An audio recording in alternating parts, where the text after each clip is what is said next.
واقعہ کربلا اس سے ریلیٹڈ نہیں ہے کہ جی ان کے اوپر پانی بند ہو گیا، ان کے اوپر ظلم ہوا، کتنے بندے شہید ہوئے، یہ سیکنڈری چیز ہے. اصل چیز ہے کربلا ہوئی کیوں نبی علیہ السلام کی محنت کو 50 سال کے اندر اس لیول تک پہنچا دیا گیا کہ ہزاروں صحابہ زندہ ہیں اور نبی صلی اللہ علیہ وآلہ وسلم کی پوری اولاد ذبح کر دی جاتی ہے. ہم تو یہ کہہ نہیں رہے کہ کیسے ذبح کیا انہوں نے، آری چلائی تھی یا تلوار چلائی تھی، یہ تو واقعہ کربلا تو سب کو پتہ ہے، ان کی شہادت بھی سب کو پتہ ہے. جامعہ ترمذی میں حدیث ہے حسن و حسین جنتی نوجوانوں کے سردار ہیں اور ان کی والدہ جو ہے وہ جنتی عورتوں کی سردار ہے. اور المستدرک حاکم میں حدیث ہے حسن و حسین جنتی نوجوانوں کے سردار ہیں اور ان کے والد ان سے بھی بہتر ہیں. تو یہ تو ڈیفینٹ حدیثیں، یہ تاریخ تو نہیں ہے، نبی علیہ السلام کے فرامین ہیں. ان کی موجودگی میں ان کے ساتھ یہ کچھ کیا جائے تو ہم نٹی گریٹیز میں نہیں پڑھتے، ہم اس تھیم کے اوپر کہ یہ کون سی چیز تھی جس نے خلافت راشدہ کو ملوکیت میں بدل دی، ہم اس تھیم کے اوپر بات کرتے ہیں. ہم کہتے ہیں چھوڑ دیں، بندے ہندے چھوڑیں، الٹیمیٹلی کیا نکلا ہے، کس کی وجہ سے ہوا ہے، وہ تو حدیث کی کتابوں میں موجود ہے. ہم کب کہہ رہے ہیں خفیہ کیمرے لگا گئے جی کس نے گولی پہلا تیر کس نے چلایا، یہ وہ ہم تو بتا رہے کس کے دور حکومت میں ہوا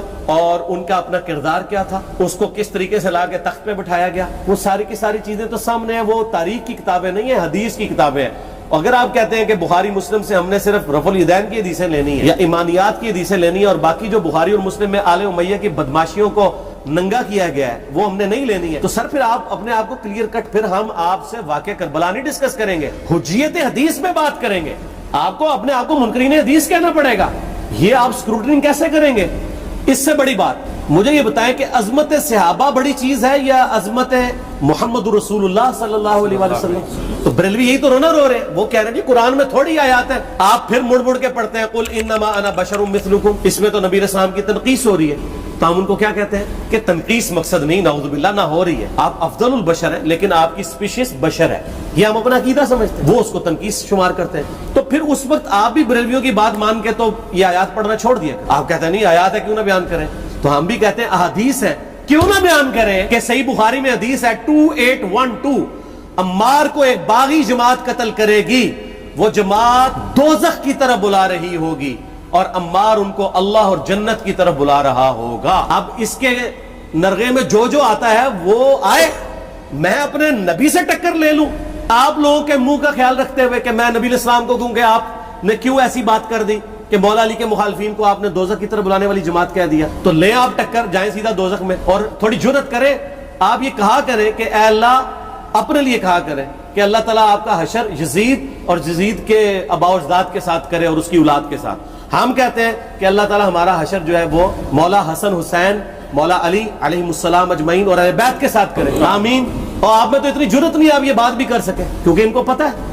تو نبی علیہ السلام کی احادیث کو بیان کرنے کو یہ سمجھتے ہیں کہ جی اس سے مصیبت کھڑی ہو جائے گی تو اپنے آپ کو منکرین حدیث ڈکلیئر کریں، پھر حجیت حدیث کا مقدمہ ڈسکس ہوگا، پھر کربلا نہیں ڈسکس ہوگا. اور یہ ٹی وی پہ بھی آ کے مولوی بیٹھے ہوتے ہیں، سنیوں کے بھی شیعوں کے بھی، مڑ کے جی وہ یزید نے یہ کر دیا. وہ یزید نے کیا کیا ہے یار؟ وہ تو سسٹم کا نمائندہ بن کے آیا جو پیچھے سے خراب تھا. یزید کو لے کے بیٹھے ہیں، یزید یزید یزید یزید، بھائی پیچھے سے معاملہ خراب ہوا.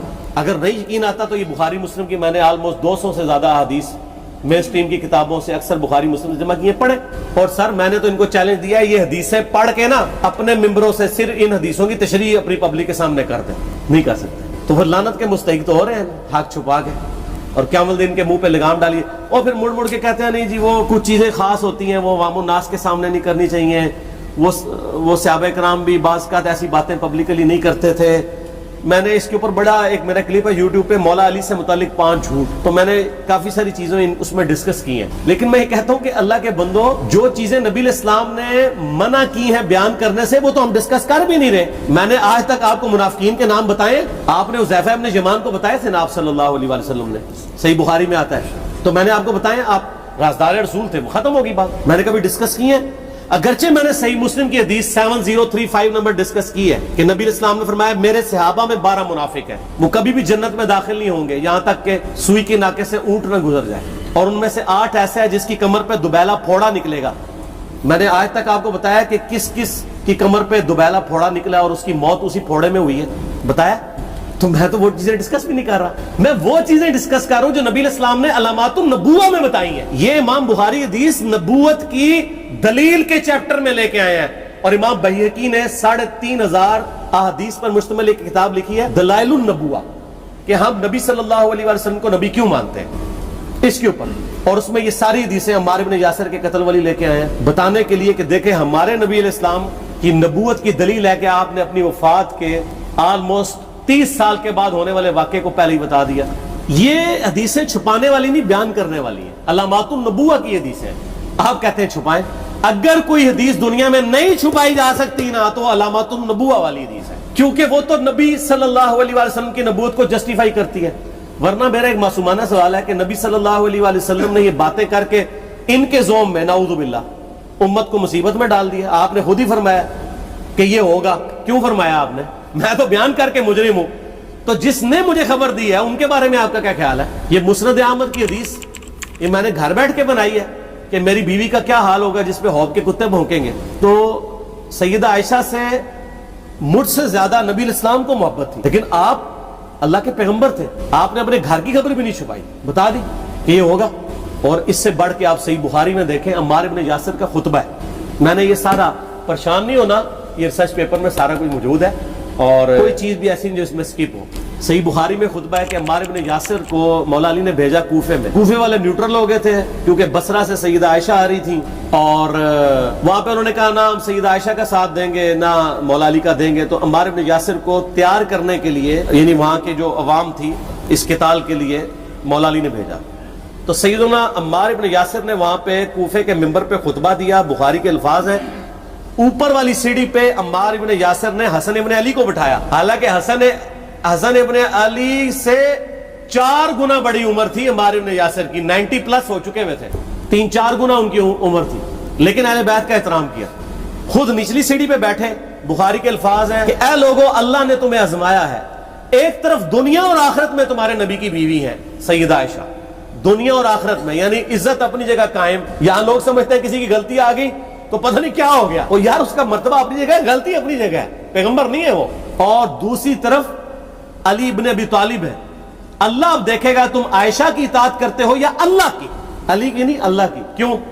یا ایھا الذین آمنوا اطیعوا اللہ واطیعوا الرسول واولی الامر منکم، ان کا اولو الامر مولا علی ہیں، ان کی اطاعت واجب ہے۔ یہ اللہ نے آزمایا ہے کہ اللہ کی اطاعت کرتے ہو یا عائشہ کی۔ اور آپ حیران ہوں گے، یہ حدیث امام بخاری حضرت عائشہ کی فضیلت والے چیپٹر میں لے کے آئے ہیں۔ اگر امام بخاری مشورہ کر لیتے نا ناسبیوں سے تو انہوں نے کہا تھا سر آخری صحیح رکھو، پچھلے والا رہن دو، بلکہ پچھلے والا رکھو آخری والا رہن دو۔ کہ عائشہ دنیا اور آخرت میں، وہ حدیث گھڑنے کا میں آپ کو طریقہ بتاتا ہوں، کاٹ چھانٹ کرنے کا۔ وہ آدھی حدیثیں لکھتے ہیں، آدھی حدیث ایسے لکھتے ہیں امام بخاری کہ سیدہ عمار ابن یاسر نے خطبے کے دوران فرمایا کہ سیدہ عائشہ دنیا اور آخرت میں تمہارے نبی کی بیوی ہے، بس۔ لیکن امام بخاری نے پوری حدیث لی، آگے وہ بھی ڈالا ہے کہ اللہ آزما رہا ہے کہ عائشہ کی اطاعت کرتے ہو یا اللہ کی، جیسے آپ کے علماء کر رہے ہیں۔ صحیح مسلم کی حدیث 6488 آدھی بیان کرتے ہیں، سارے مولوی بریلوی دیوبندی اہل حدیث سب۔ میرے صحابہ کو برا مت کہو، اگر تم میں سے کسی نے احد پہاڑ کے برابر بھی سونا خیرات کر دیا اور میرے صحابہ نے 1 مد یعنی 600 گرام خیرات کی، آدھا کلو، اس کے آدھے کو بھی نہیں پہنچ سکتے، بس۔ حالانکہ یہ مسلم کی حدیث سٹارٹ اس سے ہوتی ہے کہ عبد الرحمن بن عوف کو خالد بن ولید نے گالیاں دی جھگڑے کے دوران، حالانکہ دونوں مسلمان تھے، دونوں صحابی تھے۔ آپ نے حضرت خالد بن ولید کو بلا کے ڈانٹا، فرمایا تم میرے صحابہ کو برا مت کہو۔ تو خالد بن ولید نے تو آگے سے نہیں کہا حضور میں بھی صحابی ہوں، ان کو پتا تھا کہ عبد الرحمن بن عوف نے اس وقت اسلام قبول کیا جب اسلام کا مطلب تھا مار، تکلیف اٹھانا، اور خالد بن ولید نے گولڈن پیریڈ میں صلح حدیبیہ کے بعد اسلام قبول کیا۔ تو میں تم لوگ یہ کر رہے ہو، تم لوگ اگر احد پہاڑ کے برابر بھی سونا خیرات کر دو، یعنی صلح حدیبیہ کے بعد والے لوگ میرے ان کے برابر نہیں ہو سکتے۔ اور جو فتح مکہ پہ معافی مانگ کے مسلمان ہوئے ہیں طلقاء، مؤلفۃ القلوب آل امیہ، ان کا تو لیول ہی کچھ نہیں ہے۔ یہاں تو خالد بن ولید کے بارے میں یہ بات کی جا رہی ہے، اور پھر وہ مؤلفۃ القلوب اپنے زمانے میں ممبروں پہ سب و شتم کروائے سیدنا علی پر، تو سب سے پہلے تو ان کو کہنا چاہیے جن کے بارے میں حدیث تھی کہ تم صحابہ کو گالی مت دینا۔ ہم نے تو خیر کبھی دی بھی نہیں ہے۔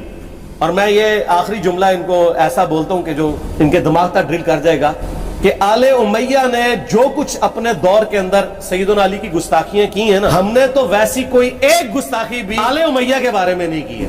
میں نے آج تک آل امیہ کے اوپر بائی نیم کسی کے اوپر لعنت کی ہے، حالانکہ یہ مولا علی پہ کرتے رہے۔ یہ ہے لعنتی خود ہو گئے نا، جب مولا علی پہ لعنت کی تو لوٹ آئی۔ مسند ابی اعلیٰ میں صحیح سند کے ساتھ حدیث موجود ہے، مسند احمد میں بھی موجود ہے کہ سیدنا علی کو جس نے گالی دی اس نے رسول اللہ کو گالی دی صلی اللہ علیہ وسلم۔